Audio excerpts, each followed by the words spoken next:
Sultan Ibrahim Iskandar, the newly appointed King of Malaysia, will also be made the Honorary Commissioner of the Royal Malaysia Police, PDRM, a first in Malaysian history.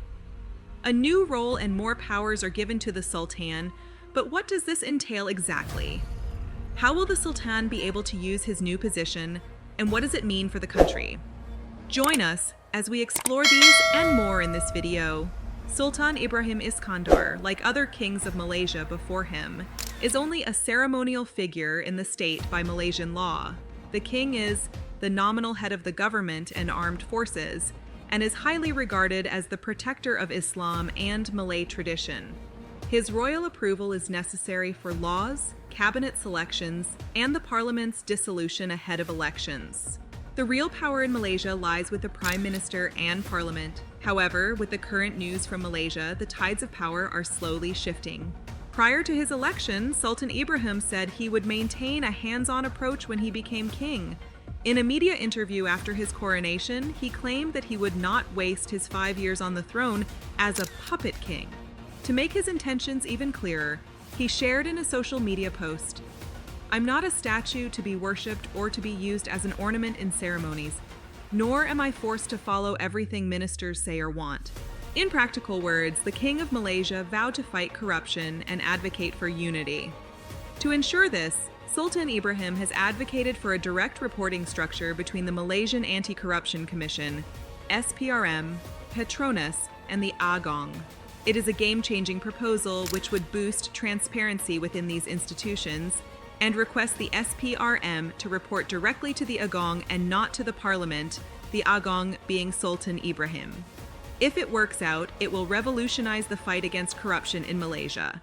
In addition, Sultan Ibrahim, along with other Malay rulers, immediately cautioned against efforts from the opposition to remove Anwar Ibrahim's administration, emphasizing the importance of maintaining political stability and unity. The king has warned the people interested in playing politics to hold off until the upcoming general election scheduled for 2028. Would they listen to him? Whether they do so or not, the king wouldn't be discouraged. He has private plans for Malaysia. Sultan Ibrahim has expressed his plans to restore the high-speed railway connecting Kuala Lumpur and Singapore. The project, which Bloomberg estimated at around $21.2 billion, was shelved in 2021 due to cost and will now be revived. It helps when you have a monarch who has a very good relationship with Singapore. That relationship has to be elevated in the next few years for us to really present Malaysia and Singapore as a seamless market, told Khairi Jamaluddin, a former cabinet minister in Malaysia, to Bloomberg. Is this another way for the king to expand his power?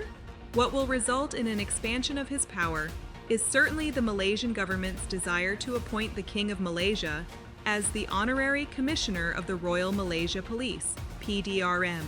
On the 21st of March, 2024, the Dewan Rakyat, Malaysia's House of Representatives, passed the Police Amendment Bill.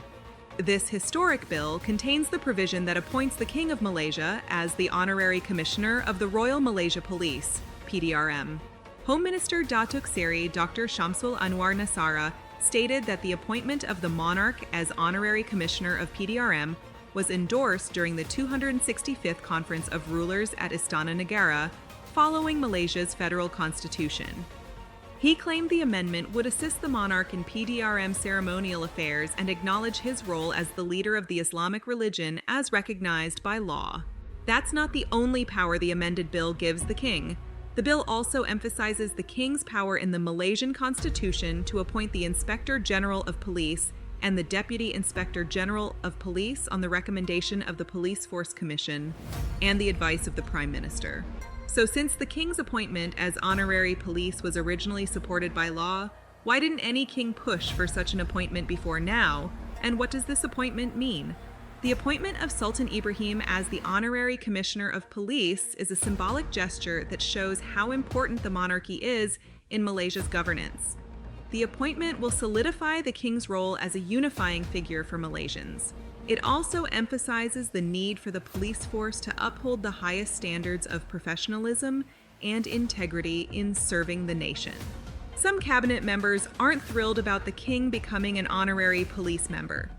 MP Hassan Abdul Karim warns that if the police commit serious crimes, such as genocide, the king might face accountability, even at the International Criminal Court.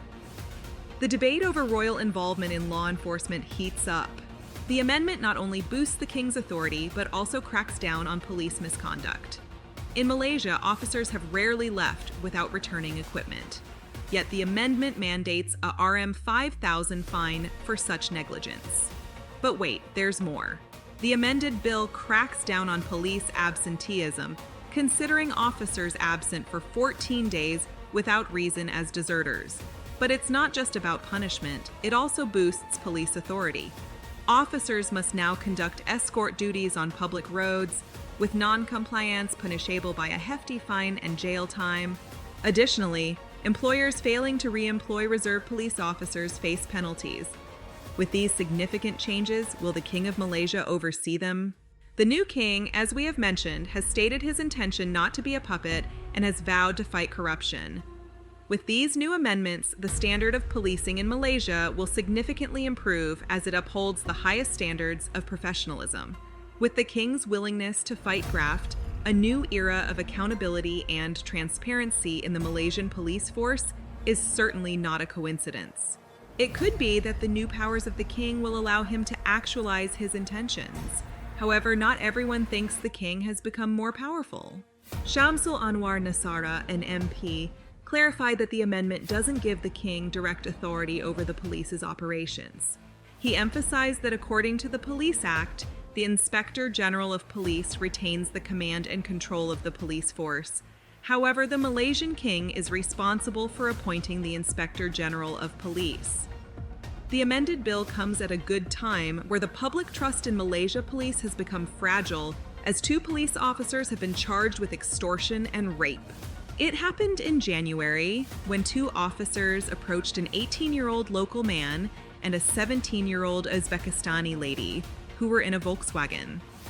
According to reports, the officers demanded a RM500 bribe and an additional RM2000, or they would arrest the couple for traffic offenses and release an intimate video of them. One of the officers took the 18-year-old local to the bank to get him to withdraw money, while the other one stayed with the lady and raped her. The incident became a national issue. While the police have swung into action and punished these bad eggs, the public is in doubt. They believe these law-breaking officers would get easy punishments. In this situation of low public trust, making the billionaire king the honorary commissioner of the Royal Malaysia Police could be what the police need. The king's desire to foster an era of transparency could make the people of Malaysia really rally around him and restore their trust in the police. But Sultan Ibrahim is not the first monarch to claim more power than originally given. Sultan Abdullah, for instance, played a pivotal role in appointing the prime minister and dissolving parliament. In 2022, he stepped in to name Anwar Ibrahim as PM amid a hung parliament.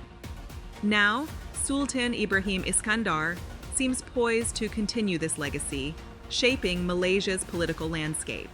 As the Malaysian monarch extends his political clout, do you think his appointment is the ultimate power play? Or are there further moves on the horizon? Share your thoughts below. And remember to hit that like and subscribe button for future updates. Thank you.